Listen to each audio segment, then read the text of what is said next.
Hi, and welcome back to Undisclosed, Toward Justice. This week's episode is extra special. It's not only our final episode in our coverage of the Amanda Lewis case. I mean, of course, we finished the season a couple of weeks ago, but there's much more to talk about. But this week, we are in conversation with people who have been at the heart of this case for the longest time. We're joined by, believe it or not, another woman named Amanda Lewis, Dr. Amanda Lewis from Georgetown University, who works with the Prison Justice Initiative and works on a lot of different innocence cases and brought this case to Colin. We're also joined by two of Amanda's greatest advocates who have worked for years relentlessly to help exonerate her. Kim Hunter, an author and podcaster, and Lee Hunt.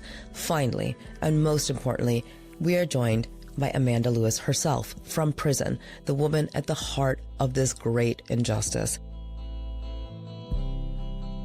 All right. Well, man, I want to start by offering condolences. We heard your nanny passed away, and I know that was part of our interview, and you said that you had this rage when you entered prison, and she visited you and said you were kind of a different person, and that sparked this fire that has led to you now getting the paralegal certificate and all that. So can you tell us a bit about how close you are and were to your nanny and what she meant to you? I believe I can honestly say that she was part of what molded me to be the person I am. Because of the circumstances, I was very angry. And I did lash out a lot when all of this first happened. And through her and my Sunday dates on the phone and, visits, she kind of had to talk me down from, where I was at mentally. She was part of my world, and she and I were very, very close. So it was heartbreaking to get the news, but I know she's at peace and I know she's not suffering anymore. So it makes it a little bit easier, but it's still heartbreaking because she was supposed to be there. Yeah. So. And as you said, that kind of did spark this fire and has led to this path of helping other inmates in this paralegal program. We were talking about this a bit earlier, but how is that paralegal program going? Is it what you expected, and how are you enjoying the process of learning about becoming a paralegal? It's a little bit harder than what I anticipated, but so far it's going really well. My scores are good. I'm learning a lot that I didn't already know. But yes, she was the one that kind of put the idea and, that little bit of spark there to give me a boost to do it. Yeah. Something that came up, and I know Kim emailed you about this and we covered this in the podcast, but I want to hear it in your own words, is the state's theory of the case at trial was that Adriana had gotten into Windex and was spraying it on the TV, and you smelled that through the vent, and that woke you up, and that led to everything. And my understanding from the email and what Kim said is that you did usually use Windex, but recently you had gotten this Glass Plus. So can you kind of explain your history of cleaning with the kids with the Windex and then buying the Glass Plus at the Dollar General? Yes. We always clean together. And I mean, just coincidentally, we happened to be in a store and I just grabbed it. But usually it was Windex. But it just so happened we were there, it was there, it's just what we got. And do you remember ever, this would be during the school year, earlier, before August, I know you mentioned in your police interviews a couple days before August 8th, there was a spraying incident. But do you ever remember an incident when you had Windex, when either of the kids had sprayed the Windex when they weren't supposed to? That part, not that I can remember. Okay. No, because we all cleaned together. It was just something that we did. Was there Windex found at the home, by the way? I can't remember that, or if it was reported or not. There was no Windex. It was just the Glass Plus. Mm-hmm. And do you remember when they had the expert and they brought the Glass Plus bottle out and they were displaying it to the jury like it was this smoking gun? What do you remember from that courtroom? Just remember seeing the bottle. And yeah. I mean, in my mind, I was trying to figure out what it had to do with anything they were trying to say. Mm-hmm. If I can take you back, we mentioned this a bit earlier, but I don't think I got your thoughts on it particularly. In your third police interview, you're asked to take the polygraph exam, and you volunteer to take it. What do you remember about the experience of that polygraph exam and what you were asked and what that whole process was like? They pretty much asked me the same questions that the investigators did. I mean, all the same questions. It was all repetitive. Mm-hmm.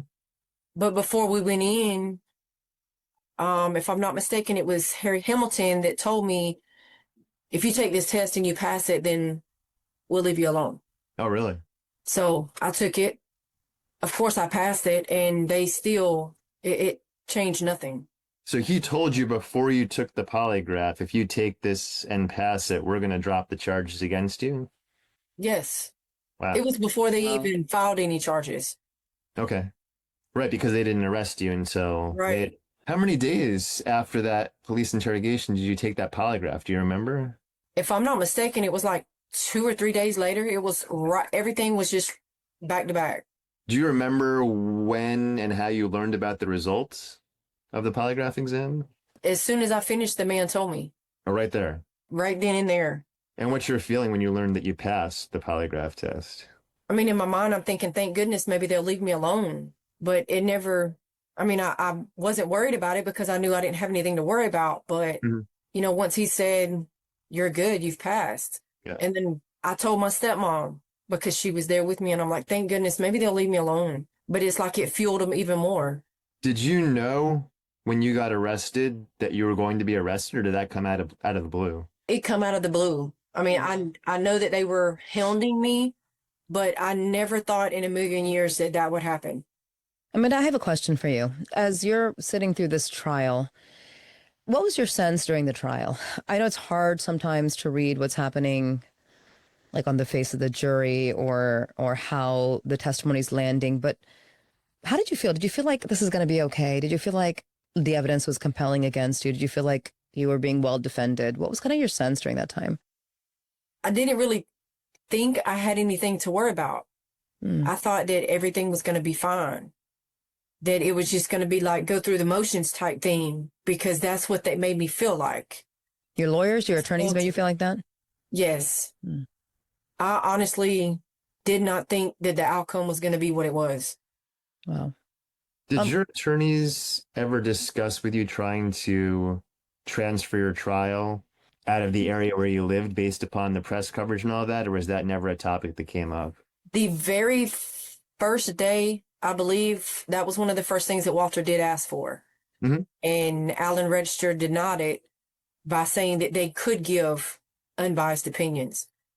And what do you recall about jury selection where, from my review of it, a lot of the prospective jurors had heard about the case, maybe even worked at the same nursing center as you, or heard about the case at church or other areas. What are you thinking when you're there in the courtroom and all these jurors are saying, like, I have some knowledge, I've heard about the case? That worried me because in my mind, I'm thinking these people aren't supposed to know anything. They're supposed to, you know, be able to have a clear mind of what's happening. But that was one of the things that did concern me. Did you discuss that with your attorneys? Like, wait, hold up. We need to do something about this particular juror. I mean, I questioned the fact of when I found out they were like able to go home, able to leave, able to, you know, I mean, I watched enough TV that I knew that something wasn't right, because I thought they were supposed to be completely away from everybody while you were participating in a trial. And you brought that up, but you were assured by your attorneys that it wouldn't cause an issue, or? I mean, I questioned, but it was just another thing that was just brushed off.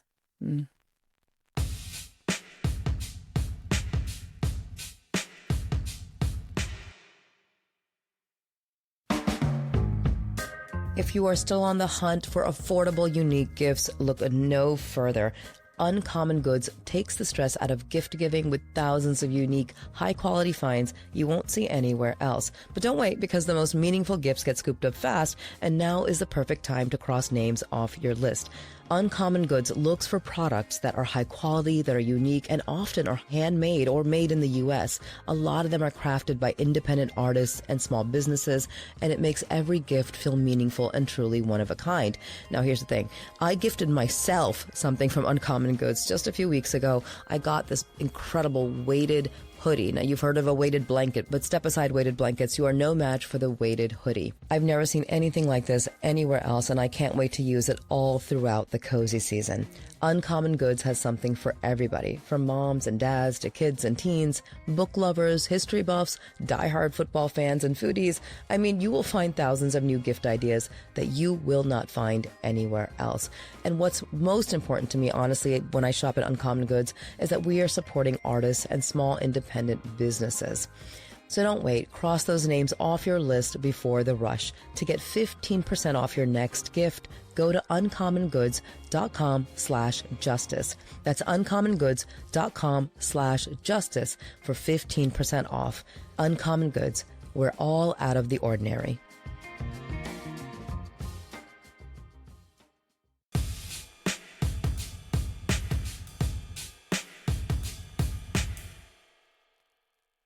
So we have three other guests also joining us today, and I'm going to first ask them to introduce themselves, and then they all have, I'm sure, so much to share with us and teach us about this case and how it's going to be going forward. So I want to start off by asking Dr. Amanda Lewis to introduce herself and tell us how she got involved in this case. Yeah, so I'm also Amanda Lewis. To keep it less confusing, we can call me Dr. Lewis or Dr. Amanda Lewis. So to tell you about how I learned about Amanda, I was at the University of Florida, actually about 45-minute drive away from where Amanda was about 5 or so years ago, when I was working on my PhD in criminology, where I focused on wrongful conviction and the impact that it has on the loved ones and relationships of exonerees, and really like the concentric circles of harm with wrongful conviction. And I met one of the exonerees that I became friends with through my research is Jeffrey Deskovic, who you all may know, the New York exoneree. And he texted me one day and he was like, wow, he's like, wouldn't it be cool if Amanda Lewis helped free Amanda Lewis? And he sent me, I think it was like the ABC or 2020. It was one of those on your case. Again, one of those at that point it was, did she do it? Like, what's going on? So I was like, holy shit. And I started, really looking into the case, and I kind of got obsessed with the case a bit. But again, at that point, like I'm a student, a very broke graduate student who doesn't have a law degree and is doing research and interviews with people who've already been exonerated or released after a wrongful conviction. And so I actually tried to reach out to Amanda at that point on JPay repeatedly, but at that point, I think the system was like switching over, and then I took it as a sign. It's like, well, what am I going to do? Like, I can't really help her right now. I don't know. So I kind of just I joined the Facebook group, but I didn't really know what I could do at that point. So when I started my position at Georgetown University and started with the Making an Exoneree program, and I got more involved with that at the time, I reached out to the advocates or the page, which ended up being Kim and Nicholas, who you'll introduce in a minute. And they responded right away, and they were like, oh my God, you'll never believe this person's name. And they submitted her case. And so I reviewed her case more in depth. I rewatched all the court TV hearings. I started preparing it and advocating for our program to take it. And they were all pretty much convinced early on. And so we took the case.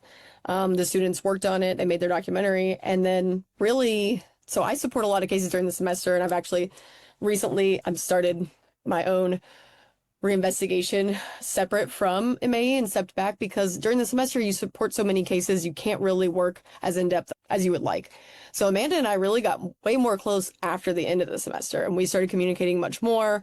Colin reached out after the showcase, or during the showcase, after he saw the documentary that the amazing students put together, and that's when he joined in. And so I started working a lot more at that point. And then I started doing some of my own reinvestigation at that point, which is when I spoke to the juror with Kim. And, we knew she was young at the time. We thought she was 18, because you would assume. And we're looking at, asking her about what she thought. She really didn't remember a lot of the details, but what she did remember is that she definitely felt the fact that she was much younger than the other jurors, and she felt some pressure in the jury room. Again, this is only a 6-person jury in a very small town, and this young girl doesn't really know what she's supposed to do.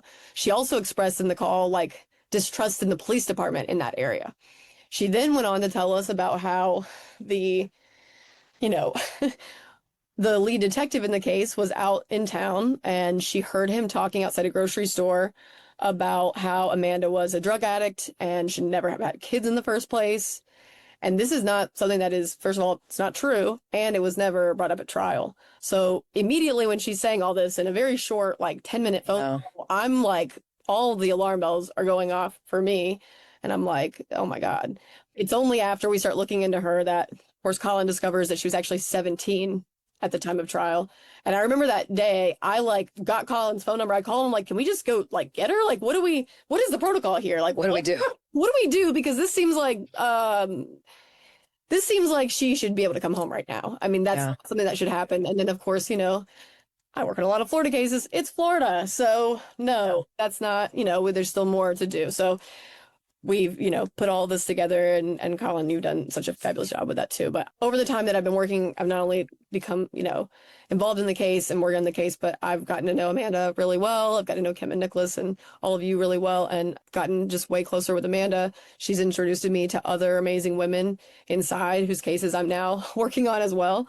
And, we talk about what she wants to do when she gets out. And we talked about the paralegal thing. I'm so excited that you're taking those classes now because I just think, you're someone that's going to be and already is such an advocate, not just for yourself, but for other people, right? Like you're still working on your case, and yet you're introducing me to people that I'm also working towards helping get released while I'm still working on your case, which says a lot about who you are and like how much you care about the other people that have been in your life, both inside and out.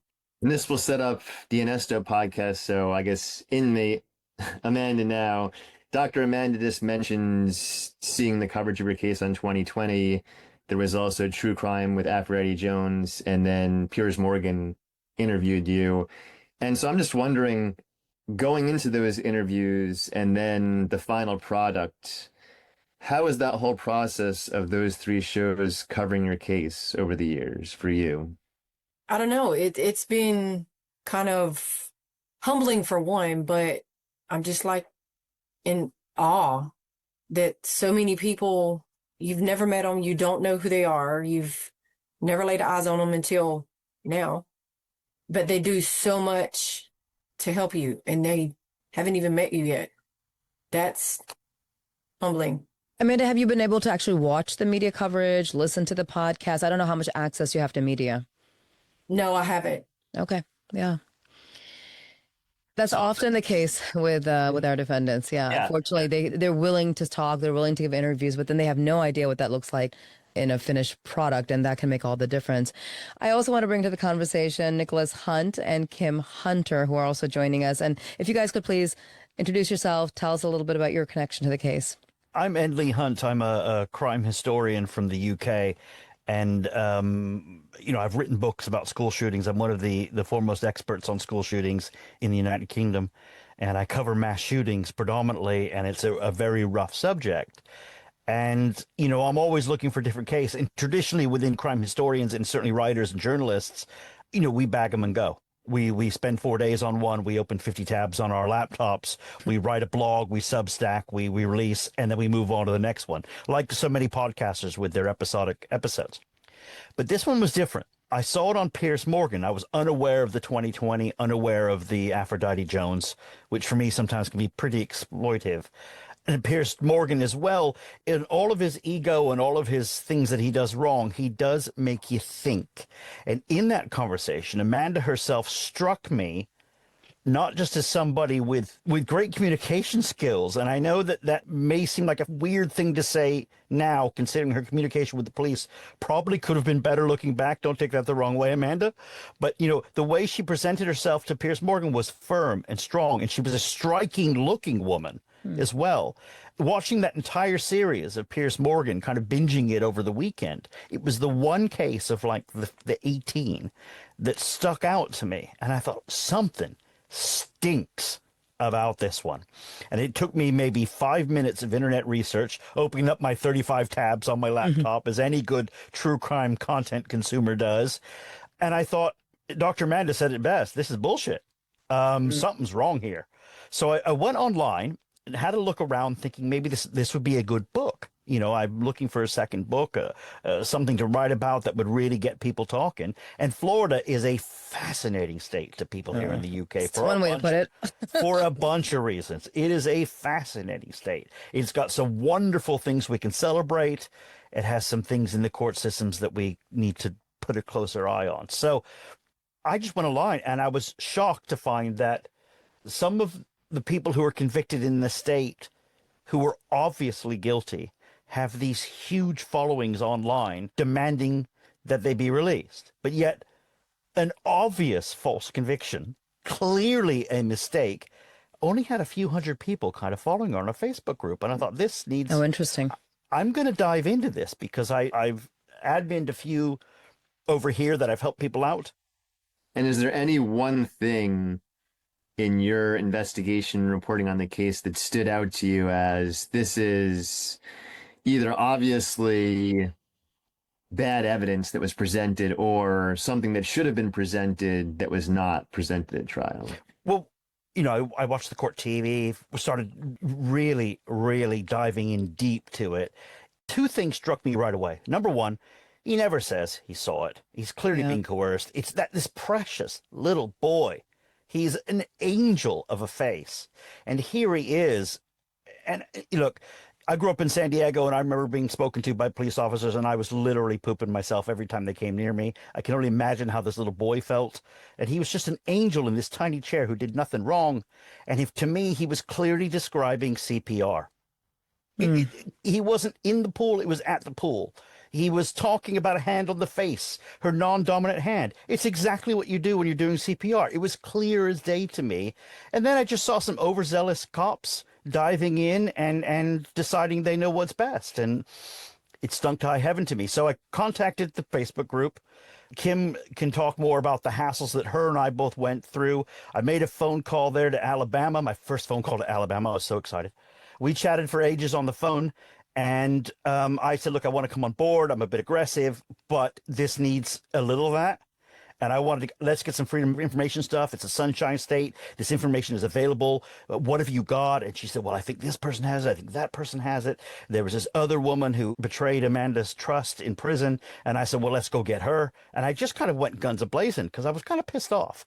I was kind of pissed off, one, that it happened. Two, that nobody was really doing anything about it. And then as you get more deep into the details of what happened during the crime, or let me rephrase this, what the police claimed happened during the event, you just start to feel more and more sad for, first of all, the blessed angel that is Adriana Hutto. I mean, just the sadness of that makes you want to cry. Then you have AJ in the mix where no one was allowed to grieve. And then you have Amanda.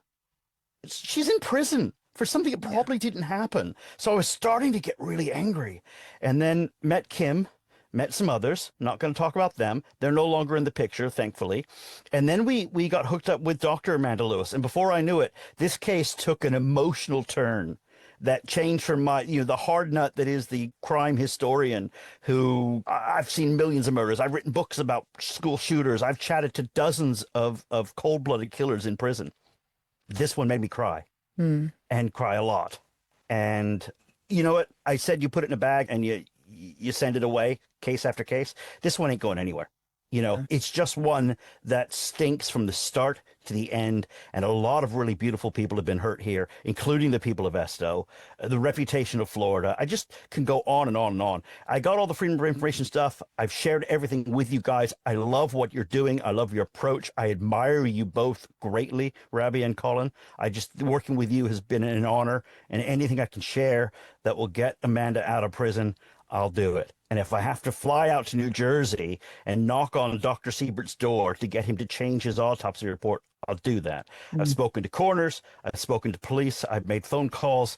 I've spent the money. And you know what? I'll keep going till it's done. And I'm also very, very grateful to Amanda herself because she's held up with dignity and honor and pride and class. And she's taking this class and working so hard. I have a comment and then a question in response to that. My comment is that, Colin and I have been doing this for almost a decade now. We've recorded a lot of shows together. I feel like this might be the only series where I have cried numerous times. I don't think I've done that in any other case. So I completely understand how you feel about that. But the second thing is getting Dr. Siebert to change what would that actually do something at this point if he just changed the results of his autopsy? How could that kind of and mechanically work in the legal system? I don't know about the legal system, but certainly in the court of public opinion in the world of true crime consumption, game changer. Yeah, I'll say that I've consulted a bit. There's the case of a woman named Tasha Shelby in Alabama, who it's one of these shaken baby syndrome cases. And the medical examiner changed his diagnosis, and the courts have been reluctant to overturn a conviction. And so if he changes, it's great. As Nicholas notes, in the court of public opinion, it helps. In the actual court, it might not end up moving the needle. But Enley Hunt, again, who just spoke, he has his own podcast in Esto. We've cited it a couple of times on our own podcast, and so definitely check that out in addition to our own coverage. I did take home a couple true crime awards here in the UK, and I was nominated for a Clue Award at CrimeCon in Denver last year. Congratulations. It's the strength of the story, not the strength of the teller. Let me be clear on that. Yeah. But it put Amanda and that beautiful, precious Adriana Hutto's face on the big screen for everybody in the industry to see. It is out there. People are aware, and we want justice for her.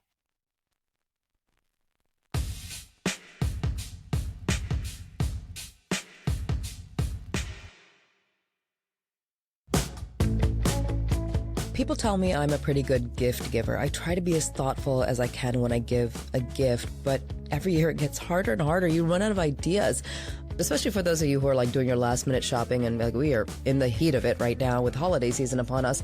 If you are looking for an incredibly thoughtful gift that feels personalized, but you could literally give it to every single person you know, it is the Aura Frame. The Aura Frame is what I call a living gift. I gifted one to my father years ago, and he kept it with him his entire life. Even when he was hospitalized, he took the Aura Frame with him to the hospital. The Aura Frame allows you to upload unlimited free photos and videos. All you got to do is download the Aura app, connect it to Wi-Fi, and from your phone all year long, you can share photos and videos without any effort. And not just you, others can do it too. So the entire family would be able to contribute to my father's Aura Frame. And I was able to personalize it by adding a message before he even got it. Every single frame comes packaged in this beautiful premium gift box. It does not have a price tag on it.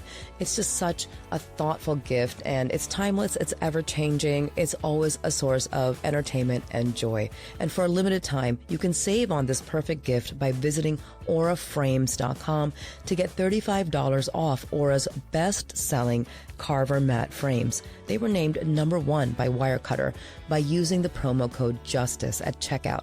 That's auraframes.com with promo code JUSTICE. This deal is exclusive to listeners, and the frames sell out fast, so order yours now to get it in time for the holidays, and you can support the show by mentioning us at checkout. Terms and conditions apply.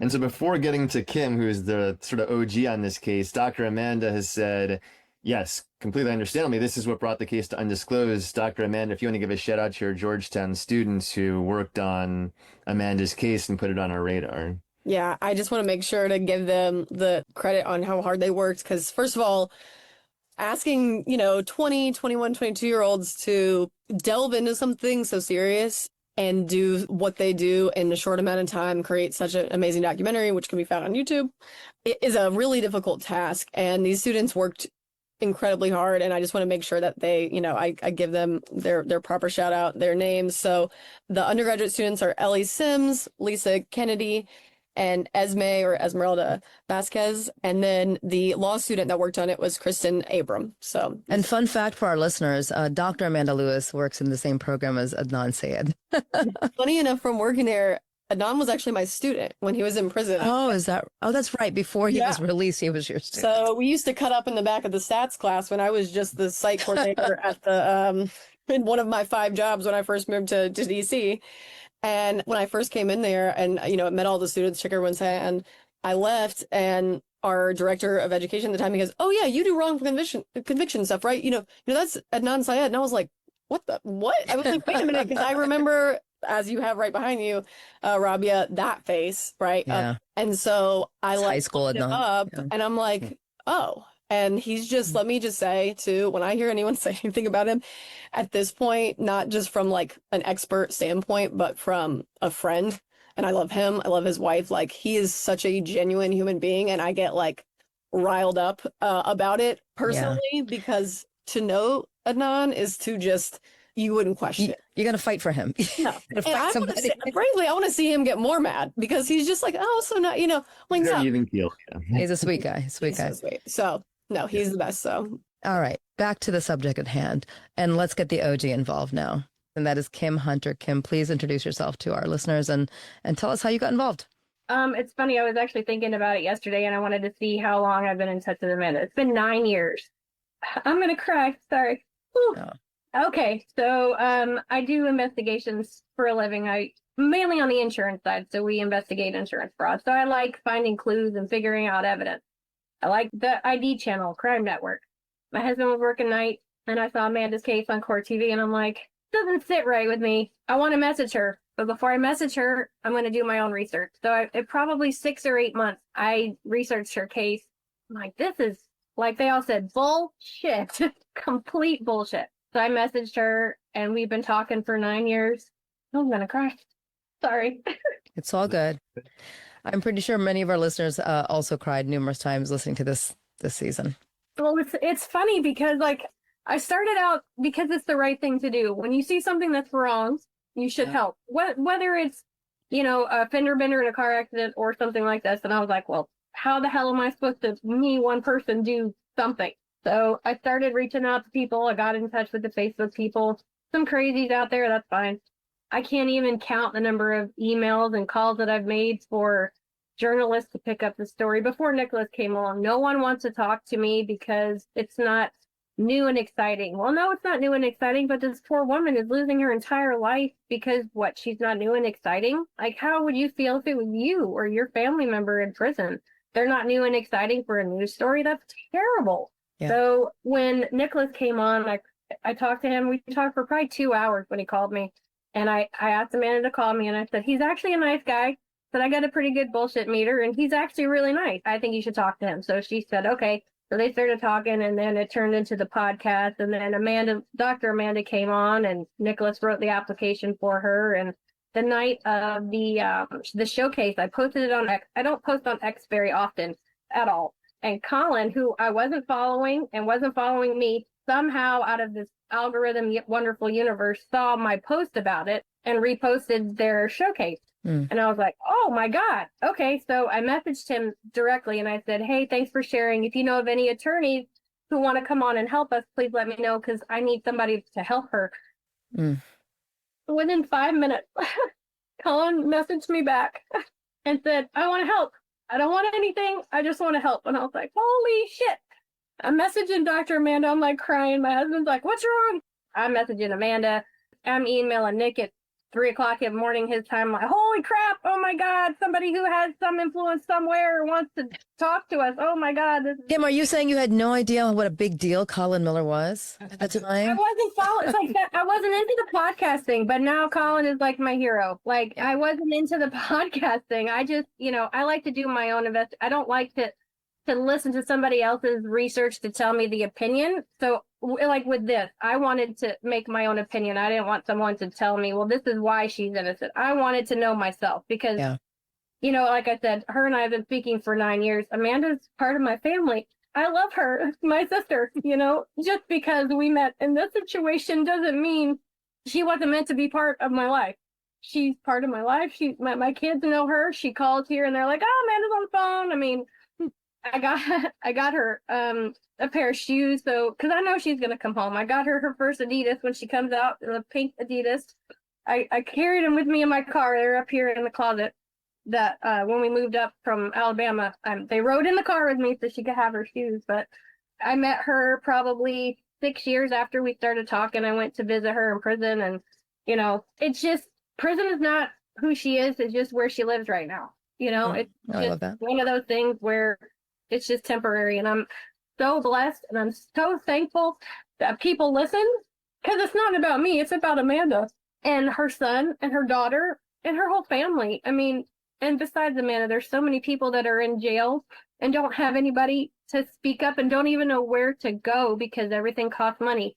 People don't have money these days to do that. And it shouldn't be harder to get out of prison when people know you're innocent. It shouldn't be that hard. It shouldn't. But I love her and she's amazing and she's going to get out and she's going to do fantastic things and she's just going to tear the world up. She's a great person.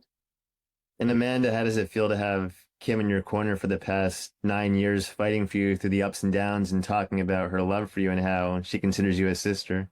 It's been a real blessing to me because you don't get people like that. There's just not people like that in the world anymore. You know, Amanda, one thing I've noticed, we've done a lot of cases on Undisclosed, and in almost every single one, there's always like one person on the outside who just won't give up. It always takes, who keeps making noise, who keeps trying to call attention. With the exception of maybe 1 or 2 cases, it's always a woman. It's a sister, it's a friend, it's a mother. Make of that what you will, listeners. But I have seen this over and over. I do want to ask you, though, I mean, after your conviction, what did happen, like, with your broader family? Were you able to get support from, like, the people you consider your friends and family throughout these years? I mean, my family has been there for me. They've supported me this whole time. Maybe not fully financially, but they've been there emotionally and as a family should. Could they do better? Of course. We could all do better at it, but I know I have their support and I know they're there for me. That's good. I'd love to say something about what you just said too, Rabia, because this is something that is an issue that I've learned a lot more about going, you know, I'm a professor in a prison as well. And we have a couple co-ed programs that I work in with Georgetown PJI. And I think that Trey Orlando Jones III, which you guys might know him as well, he was also wrongfully convicted in Baltimore when he was 16. He said this the best, and it's something that I think about often. He said there's no lonelier place than a women's visiting room in a prison. And saying that about the women advocates on the outside, I think that something I see happening a lot is the women inside are often those people who are the caregivers, who take care of their families. They're still taking care of their families from inside prison often. Yeah. And that's not to say that there aren't men out here that are doing this, like Christine Bunch's brother, Michael, absolutely phenomenal advocate. He did so much. He did what we often see women doing.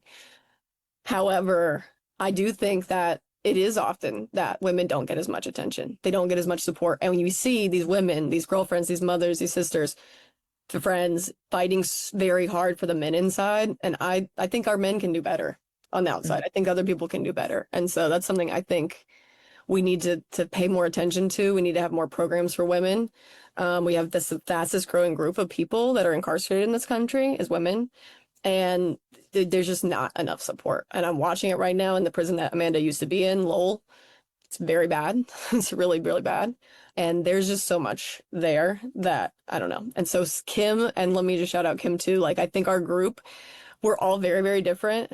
Kim has helped me so much because she is extremely organized, where I am not. I'm definitely more like the creative mind. And she'll be like, I'll get an email before I can even respond to the email. She's texting me the email like, hey, like today, Colin asked for the Zoom link. She had sent it to me. And it's so helpful to me because she knows that. And I told her that. And she helps me stay on top of it. And then, you know, Nicholas is amazing and he always makes me laugh, but he's such a, you know, you're really such a fighter for Amanda. And Colin, I mean, this is the best, you're like the best type of nerd in the best way with the evidence. Like, I love it. I will get emails. My husband's the same way. I'm saying this in like but like seriously, like you will send an email like, okay, but here's how much, you know, Glass Plus has this ingredient that makes it smell like this, but Windex is like, you know, and these are the types of people that I want to work with.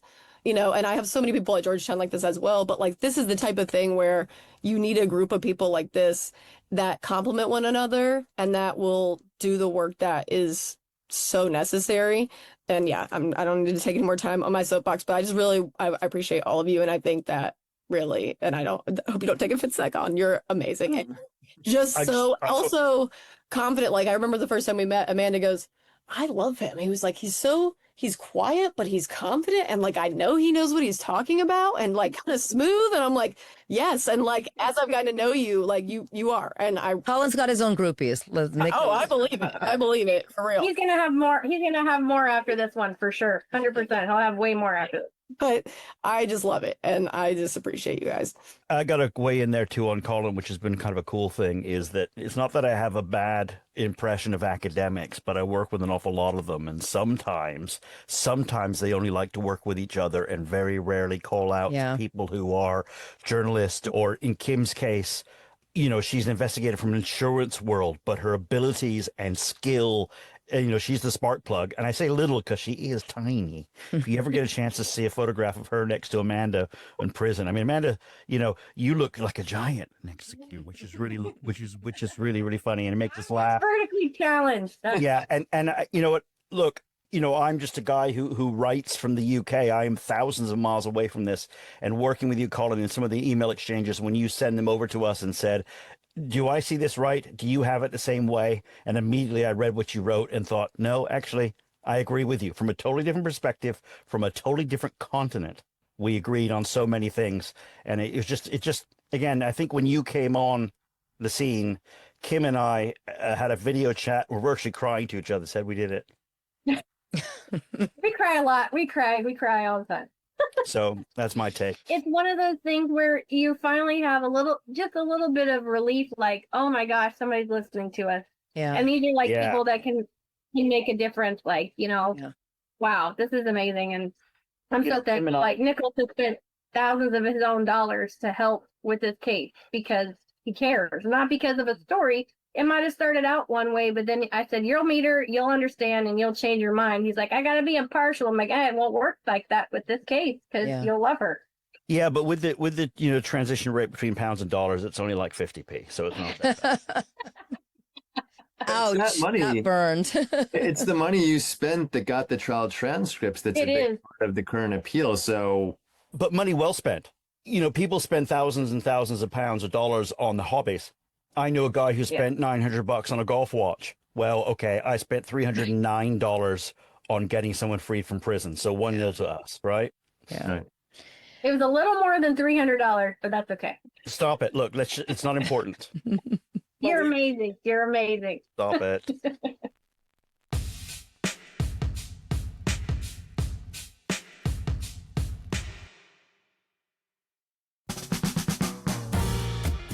One of the hardest things about adulting I have found, and I am well into adulthood, but I can still struggle with it sometimes, is just getting a really solid hold on my finances.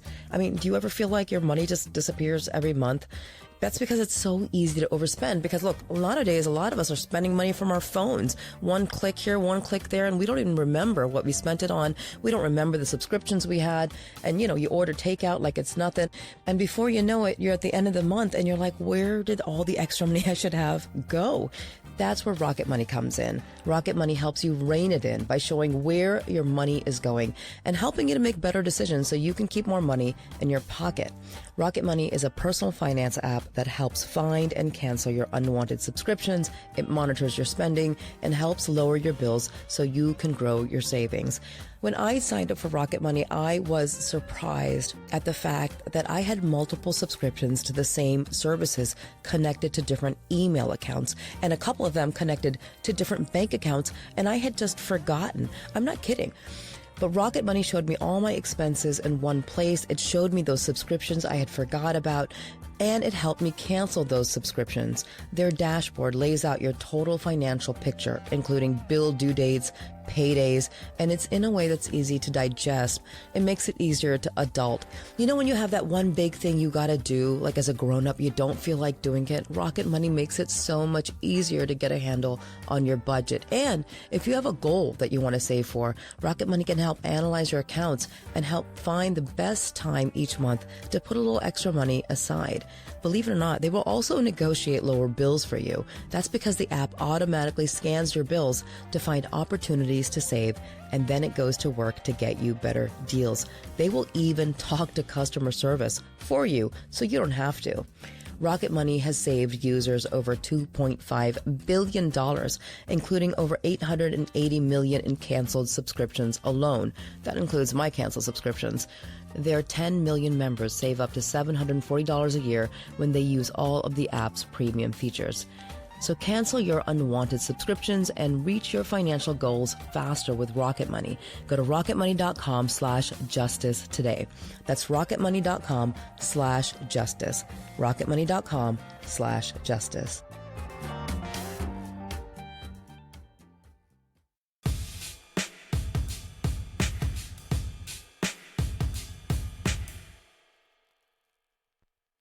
One question I know our listeners have, Amanda, is I played the audio of our prior talk earlier in the year about your health status and what you're dealing with. Do you have any updates about your health and how you're doing? Currently, no. We had more tests done that were more in depth. Just waiting on results from that. But, it is DOC, so, the wait's a little bit longer, but hopefully it's something that's easily taken care of. Mm-hmm. I did get a text from Natalie, and she said she's done with her edit for the appeal. She just texted. She's done with her edit?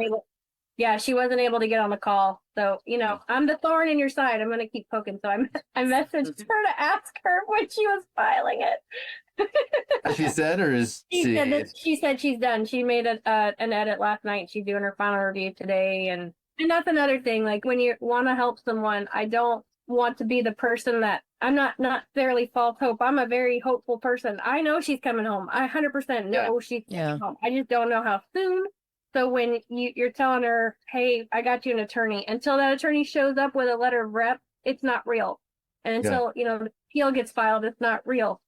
And I want to make sure that, her heart's not broken continuously. And like with this group of people, it's not. It's being, all of these promises that we're making are being kept. And I'm so grateful. I know she's beyond grateful. It was one of the only things that I think Kim and I have ever disagreed on from the start. Was I've been steadfast in saying that we're going to work as hard as we can to get Amanda a fair trial. And Kim knows what it is. And Kim was, well, she's innocent. I said, okay, well, let's prove that. I'm going to tell the truth and nothing but the truth. And we're going to get her a new trial where that truth can be told. And then Kim, but she's innocent. Let's get her a new trial and prove that. And Amanda, I know you just heard, obviously, that Attorney Figures is finalizing it. We're on the brink of filing your appeal. I know she met with you recently to go over the appeal and everything. How is that meeting with her and going through and seeing everything in the appeal as we're about to file here? Well, my props to you. I was up until 12:30, possibly 1 o'clock in the morning, reading it by the light of my tablet. I've read some very good appeals posts, etc., working in the law library, being the typist, etc., etc. I've read some awesome stuff, but all that I could say when I finished was, wow, that was awesome. That was very in depth. It was just, I can't put it into words. It was awesome. Yes. And being able to work with Natalie is an honor. And I mean, it's been an honor to work with everybody, but Natalie's fierce. I can feel the fierceness. She's, to me, because I'm an animal person, she's like a Rottweiler in a Chihuahua body.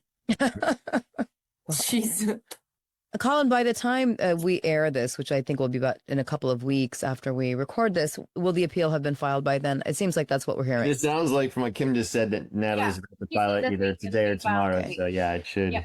And can you remind our listeners one more time the issues that are going to be at the center of this appeal? Yeah, so the issues are: 1, the juror was only 17. Yeah.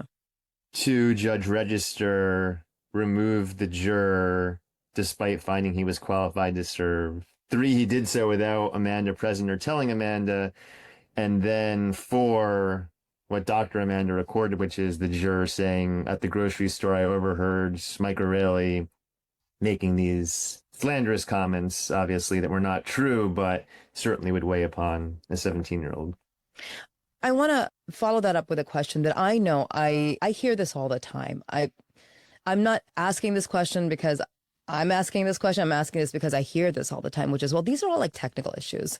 What does any of this have to do with like her innocence or not?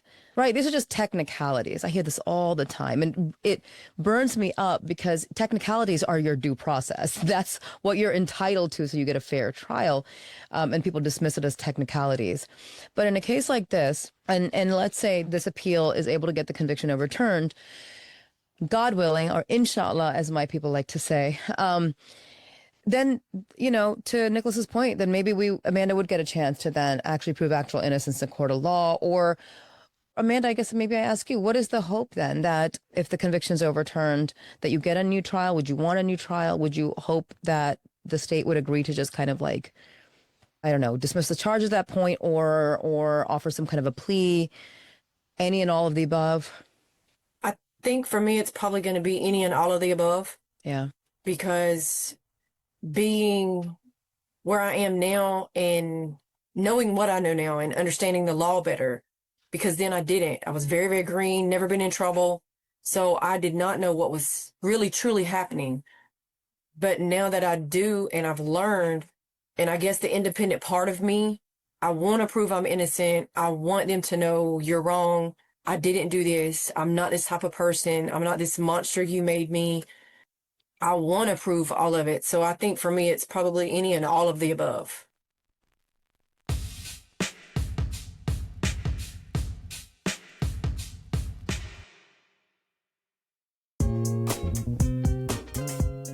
This episode of Undisclosed Toward Justice is brought to you by Wildgrain. Wildgrain is the first bake from frozen subscription box for artisanal breads, seasonal pastries, and fresh pastas. Plus, all the items conveniently bake in 25 minutes or less.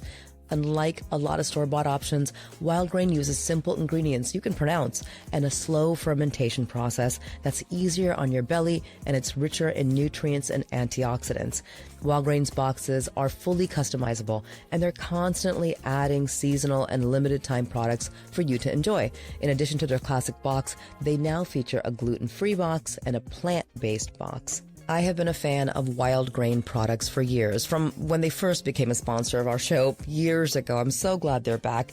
And what's really fun is I get their monthly classic box, which my kids love because they're full of croissants and all kinds of delicious pastas, and the sourdough bread is killer. But the seasonal stuff is the showstopper. Recently, we tried their tear and share cranberry pecan rolls, the Parmesan herb biscuits, and I'm saving the apple pie bites for a couple of weeks from now. Wildgrain is not just great for hosting because they're going to make you look like a baking expert without any stress, but they're also great for gift giving because you can give a box of Wildgrain or send an e-box to your loved one's inbox. Wildgrain makes for the perfect gift for your loved ones or to bring as a host gift.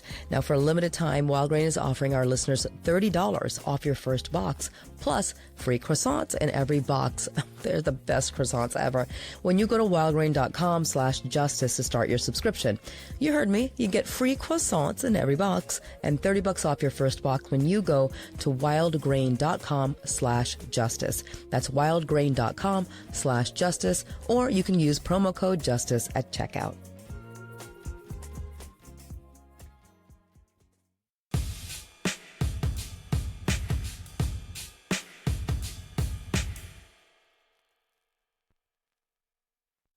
And Amanda, I don't know whether Attorney Figures has spoken to you about filing with the governor. Has she discussed that with you at all? She did some. She told me what she was wanting to do, planning to do, which I think would be awesome in itself.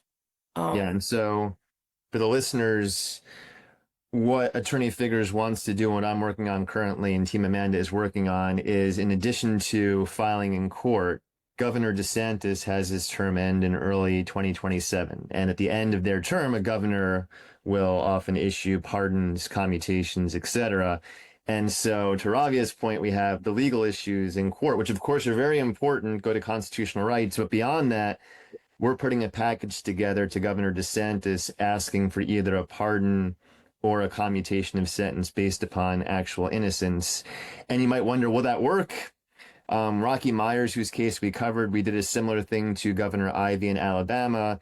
It wasn't a pardon, but it was a commutation of his sentence. And so that is our next step beyond filing in court is we're putting an innocence package together for Governor DeSantis there in Florida. Can I ask legally what the difference is in those two things?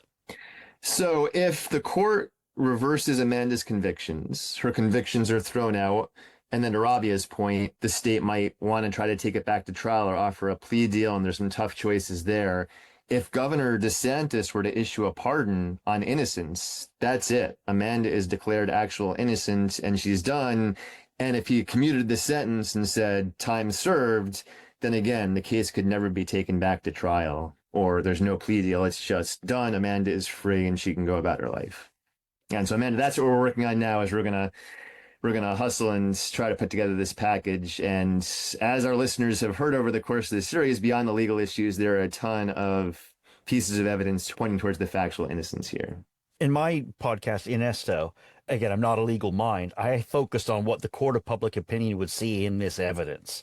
The pseudoscience from forehand, whatever name of the week she's using now. She's a Williams now. The woman who was the admin assistant in the coroner's office who decided that she was going to play doctor in front of the jurors. That whole thing stunk. The picture that AJ drew, which was this very telling artwork, this precious little boy drew days before the trial, months after the incident. He was asked to draw a picture of his mama Duncan, his sister. He wasn't asked to draw what he saw or what happened. And even on that photo, he wrote, "Can't see." So just the pseudoscience. It was snake oil salesman that makes it appear from the UK or probably from other parts of America that if you talk quickly and wear a big ring on your pinky, you can convince 6 people into any old shit. Because there was literally junk science from the moment the trial began till the moment that it ended, regardless of the legality. I just think it's very, and again, I'm not a legal mind, it's very sad that the overwhelming evidence in the courtroom shows the fact that it is really unclear what happened that day, but certainly was not murder. And yet none of this can be brought in to retry. We have to find loopholes. We are forced to go this legal route. So I think, to Robbie, your question, and a great one, and one that people should ask, is just because you found loopholes, does that mean she's innocent? And again, I'll go back to it. No, it means that she didn't get a fair trial. Right. And with the correct evidence, she gets a fair trial. Yeah. Amanda, I wonder whether, do you have any closing? Final thoughts? Yeah, about anything you want to address and have our audience hear from you? I think the only thing that I really wanted to put out there, and hopefully it will work, my biggest problem or issue is my son.